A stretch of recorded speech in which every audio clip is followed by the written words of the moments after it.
बिस्मिल्लाहिर्रहमानिर्रहीम। अस्सलाम वालेकुम। मेरे कल्ब को भी नसीब हों तेरी ज़ात से वही निस्बतें, मेरे कल्ब को भी नसीब हों तेरी ज़ात से वही निस्बतें, वो जो अज़मतें थीं अवैस की, वो जो राबते थे बिलाल के। दोस्तों, तारीख़ इस्लाम की बात हो और रियासत मदीना का जिक्र ना आए, ऐसा हो नहीं सकता।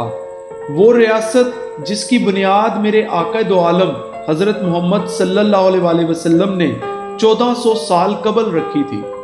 आखिर वो रियासत मदीना कैसी थी जिसमें हर सू अमन ही अमन था, लोग खुशहाल थे, इस्लाम दुनिया में तेजी से फैल रहा था।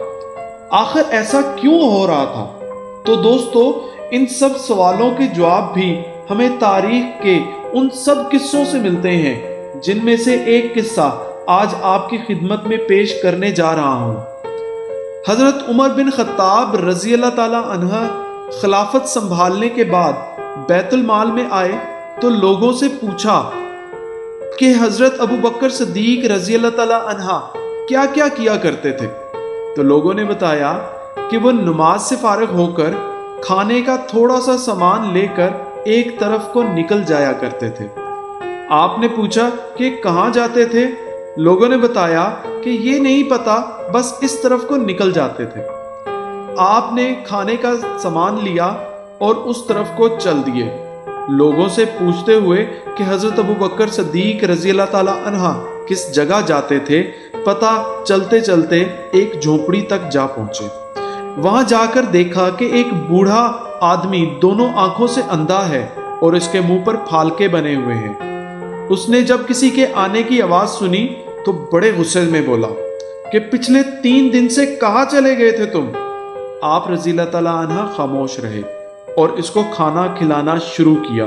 तो उसने फिर गुस्से से कहा, क्या बात है, एक तो 3 दिन बाद आए हो और खाना खिलाने का तरीका भी भूल गए हो। आप रज़ी अल्लाह ताला अन्हा ने जब ये सुना तो रोने लग गए और उसे बताया कि मैं उमर हूं, वो जो आपको खाना खिलाते थे वो मुसलमानों के खलीफा हजरत अबू बकर सिद्दीक रज़ी अल्लाह ताला अन्हा थे और वो अब फोत हो चुके हैं। जब इस बूढ़े ने ये बात सुनी तो खड़ा हो गया और कहा, ए उमर, मुझे कलमा पढ़ाकर मुसलमान कर दें। पिछले 2 सालों से वो आदमी रोज मेरे पास आता और खाना खिलाता रहा, एक दिन भी उसने मुझे नहीं बताया कि मैं कौन हूं। तो दोस्तों, हमें इस वाक़े से ये पता चल जाता है कि रियासत मदीना में जुल्म व बर्बरियत का खात्मा किया गया, तासुब को मिटाया गया और अदलो इंसाफ को राइज किया गया।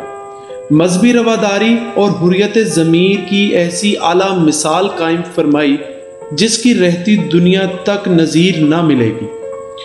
दोस्तों, आज भी हमें ये इंसानियत परवरी पर अमल पैरा होकर अपने माशरे की अज़-सरे नो तामीर करनी होगी, ताकि हम अपने बाद में आने वाली नस्लों को मोहब्बत और अकीदत और अदलो इंसाफ का रवाज दे सके। उम्मीद करता हूँ कि वीडियो आपको पसंद आई होगी, तो लाइक और कमेंट करके बताएं और शेयर करें। ये हम सब के लिए सदका जारिया का काम करेगा। जज़ाकल्लाह।